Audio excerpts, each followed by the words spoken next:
भक्त मित्रों, आप सबका हमारे चैनल जीपी ज्ञान धारा पर बहुत बहुत स्वागत है। आप और हम मिलकर के श्रीमद् भागवत गीता जी का चौथा अध्याय का अध्ययन मनन करेंगे। बोलो सच्चिदानंद भगवान की जय हो। मित्रों, आपको हमारा ये वीडियो अच्छा लगे तो आप हमारे चैनल जीपी ज्ञान धारा को सब्सक्राइब जरूर करें, बेल घंटी को जरूर दबाएं ताकि आने वाला अध्याय आप तक पहुंचे और मेरा भी मनोबल बढ़े, आपकी कृपा बनी रहे। चौथा अध्याय। इसके उपरांत श्री कृष्ण महाराज बोले कि हे अर्जुन, मैंने इस अविनाशी योग को कल्प के आदि में सूर्य के प्रति कहा था और सूर्य ने अपने पुत्र मनु के प्रति कहा और मनु ने अपने पुत्र राजा इक्ष्वाकु के प्रति कहा। इस प्रकार परंपरा से प्राप्त हुए इस योग को राज ऋषियों ने जाना, परंतु हे अर्जुन, वह योग बहुत काल से इस पृथ्वी में लोप प्राय हो गया था। वह ही यह पुरातन योग अब मैंने तेरे लिए वर्णन किया है, क्योंकि तू मेरा भक्त और प्रिय सखा है, इसलिए तथा यह योग बहुत उत्तम और रहस्य अर्थात अति मर्म का विषय है। इस प्रकार भगवान श्री कृष्ण चंद्र जी महाराज के वचन सुनकर अर्जुन ने पूछा कि हे भगवान, आपका जन्म तो आधुनिक अर्थात अब हुआ है और सूर्य का जन्म तो बहुत पुराना है, इसलिए इस योग को कल्प के आदि में आपने कहा था, यह मैं कैसे जानूं। इस प्रकार श्री कृष्ण महाराज बोले कि हे अर्जुन, मेरे और तेरे बहुत से जन्म हो चुके हैं, परंतु हे परम तप, उन सबको तू नहीं जानता और मैं जानता हूं। मेरा जन्म प्राकृत मनुष्य के सदृश नहीं है। मैं अविनाशी स्वरूप हूं, अजन्मा होने पर भी तथा सब भूत प्राणियों का ईश्वर होने पर भी अपनी प्रकृति को अधीन करके योग माया से प्रकट करता हूं। हे भारत, जब जब धर्म की हानि और अधर्म की वृद्धि होती है, तब तब ही मैं अपने रूप को रचता हूं अर्थात प्रकट होता हूं, क्योंकि साधु पुरुषों का उद्धार करने के लिए और दूषित कर्म करने वालों का नाश करने के लिए तथा धर्म स्थापना करने के लिए युग युग में मैं प्रकट होता हूं। इसलिए हे अर्जुन, मेरा यह जन्म और कर्म दिव्य अर्थात अलौकिक है। इस प्रकार जो पुरुष तत्व से जानता है, वह शरीर को त्याग कर फिर जन्म को प्राप्त नहीं होता है, किंतु मुझे ही प्राप्त हो जाता है। हे अर्जुन, पहले भी राग, भय और क्रोध से रहित अनन्य भाव से मेरे में स्थिति वाले मेरे शरण हुए बहुत से पुरुष ज्ञानवान तब से पवित्र हुए मेरे स्वरूप को प्राप्त हो चुके हैं। क्योंकि हे अर्जुन, जो मेरे को जैसे बसते हैं, मैं भी उसको वैसा ही बसता हूं। इस रहस्य को जानकर ही बुद्धिमान मनुष्यगण सब प्रकार से मेरे मार्ग के अनुसार बरतते हैं। जो मेरे को तत्व से नहीं जानते हैं, वे पुरुष इस मनुष्य लोक में कर्मों के फल को चाहते हुए देवताओं को पूजते हैं और उनके कर्म से उत्पन्न हुई सिद्धि भी शीघ्र ही होती है, परंतु उनको मेरी प्राप्ति नहीं होती। इसलिए तू मेरे को ही सब प्रकार से भज। हे अर्जुन, गुण और कर्मों के विभाग से ब्राह्मण, क्षत्रिय, वैश्य और शूद्र मेरे द्वारा रचे गए हैं। उनके कर्ता को भी मुझ अविनाशी परमेश्वर को तू अकर्ता ही जान, क्योंकि कर्मों के फल में मेरी स्पृहा नहीं है, इसलिए मेरे को कर्म लिपायमान नहीं करते। इस प्रकार जो मेरे को तत्व से जानता है, वह भी कर्मों से नहीं बंधता तथा पहले होने वाले मुमुक्ष पुरुषों द्वारा भी इस प्रकार जानकर ही कर्म किया गया है। इससे तू भी पूर्वजों द्वारा सदा किए हुए कर्म को ही कर। परंतु कर्म क्या है और अकर्म क्या है, ऐसे इस विषय में बुद्धिमान पुरुष भी मोहित है। इसलिए मैं वह कर्म अर्थात कर्मों का तत्व तेरे लिए अच्छी प्रकार से कहूंगा कि जिसको जानकर तू अशुभ अर्थात संसार बंधन से छूट जाएगा। कर्म का स्वरूप भी जानना चाहिए और अकर्म का स्वरूप भी जानना चाहिए तथा निषिद्ध कर्म का स्वरूप भी जानना चाहिए, क्योंकि कर्म की गति गहन है।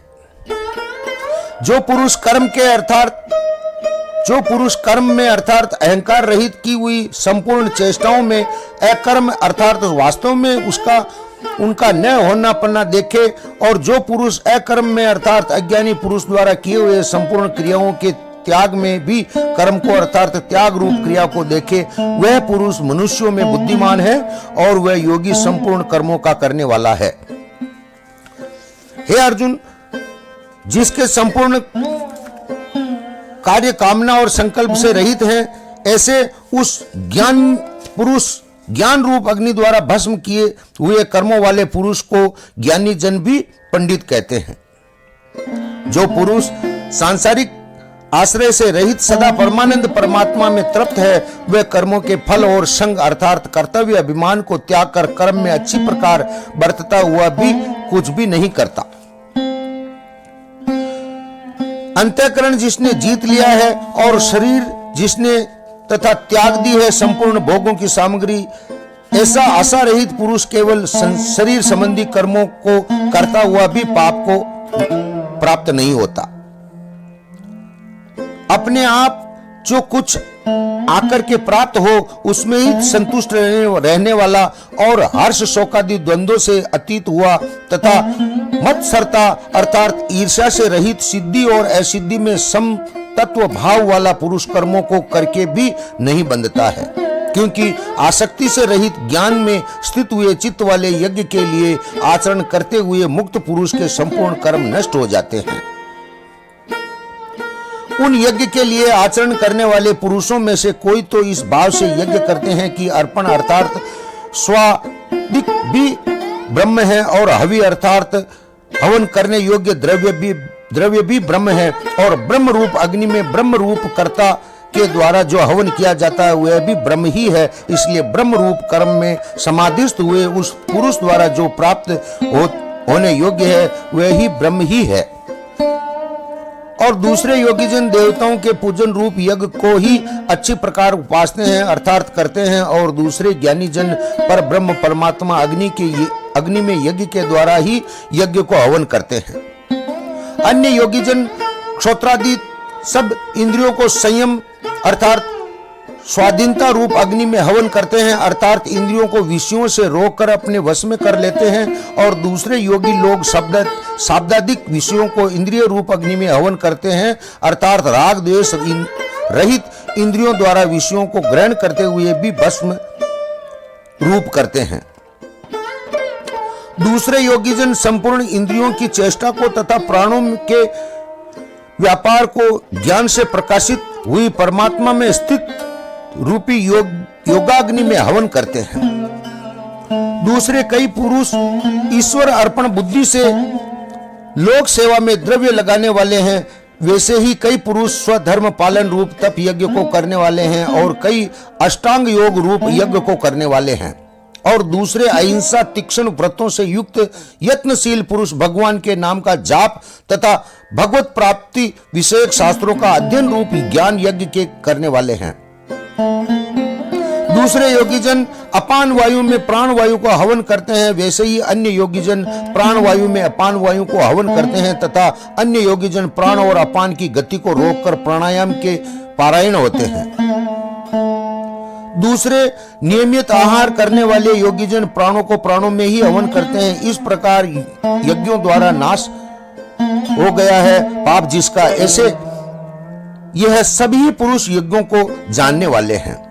हे कुरुश्रेष्ठ अर्जुन, यज्ञों के परिणाम स्वरूप ज्ञानामृत को भोगने वाले योगीजन सनातन पर ब्रह्म परमात्मा को प्राप्त होते हैं, और यज्ञ रहित पुरुष को यह मनुष्य लोक भी सुखदायक नहीं है, फिर परलोक कैसे सुखदायक होगा। ऐसे बहुत प्रकार के यज्ञ वेद की वाणी में विस्तार से कहे गए हैं। उन सबको शरीर मन और इंद्रियों की क्रिया द्वारा ही उत्पन्न होने वाला जान, इस प्रकार तत्व से जानकर निष्काम कर्म योग द्वारा संसार बंधन से मुक्त हो जाएगा। हे अर्जुन, सांसारिक वस्तुओं में से सिद्ध होने वाले यज्ञ से ज्ञान रूप यज्ञ सब प्रकार से श्रेष्ठ है, क्योंकि हे पार्थ संपूर्ण यावन्य मात्र कर्म ज्ञान से श्रेष्ठ ज्ञान में शेष होते हैं अर्थात ज्ञान उनकी पराकाष्ठा है। इसलिए तत्व को जानने वाले ज्ञानी पुरुष से भली प्रकार दंडवत प्रणाम तथा सेवा और निष्कपट भाव से किए हुए प्रश्न द्वारा उन ज्ञान को जान। वे मर्म को जानने वाले ज्ञानी जन तुझे उस ज्ञान का उपदेश करेंगे कि जिसको जानकर तू फिर इस प्रकार मोह को प्राप्त नहीं होगा। और हे अर्जुन, जिस ज्ञान के द्वारा सर्वव्यापी अनंत चेतन रूप हुआ अपने अंतर्गत समाविष्ट बुद्धि के आधार स्वरूप भूतों को देखेगा और उसके उपरांत मेरे में अर्थात सच्चिदानंद स्वरूप में एक ही भाव हुआ सच्चिदानंदमय ही देखेगा। यदि तू सब पापियों से भी अधिक पाप करने वाला है तो भी ज्ञान रूप नौका द्वारा निसंदेह संपूर्ण पापों को अच्छी प्रकार से तर जाएगा।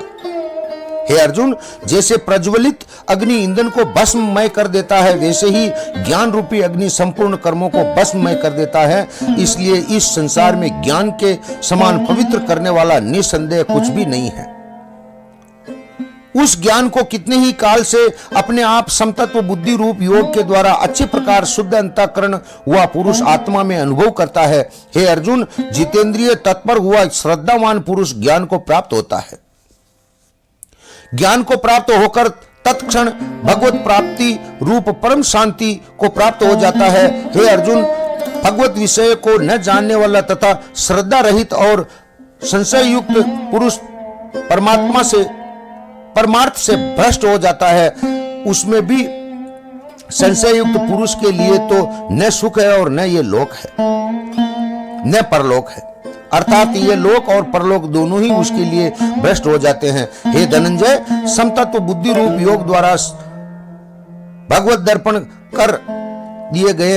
अर्पण कर दिए हैं संपूर्ण कर्म जिसने और ज्ञान द्वारा नष्ट हो गए हैं सब संशय जिसके, ऐसे परमात्मा परायण पुरुष को कर्म नहीं बांधते। इससे हे भरतवंशी अर्जुन, तू समतत्व बुद्धि रूप योग में स्थित हो और अज्ञान से उत्पन्न हुए हृदय में स्थित इस अपने संशय को ज्ञान रूप तलवार द्वारा छेदन करके युद्ध के लिए खड़ा हो जा। इति श्री मद् भागवत रूपी गीता रूपी उपनिषद ब्रह्म विद्या योग शास्त्र विषयक श्री कृष्ण और अर्जुन के संवाद में ज्ञान कर्म संन्यास योग नामक चौथा अध्याय समाप्त। भक्त मित्रों, आपको गीता जी का अध्याय सुना आपने और हमने चौथा अध्याय। और भक्त मित्रों, अगर आपको ये मेरा वीडियो अच्छा लगा तो आप मेरे चैनल को जीपी ज्ञान धारा को सब्सक्राइब करें, लाइक करें और बेल घंटी को जरूर दबाएं ताकि आने वाला वीडियो आप तक जल्दी से जल्दी पहुंचे और मेरा मनोबल बना रहे, आपकी कृपा हमारे पर बनी रहे। बोलो सच्चिदानंद भगवान।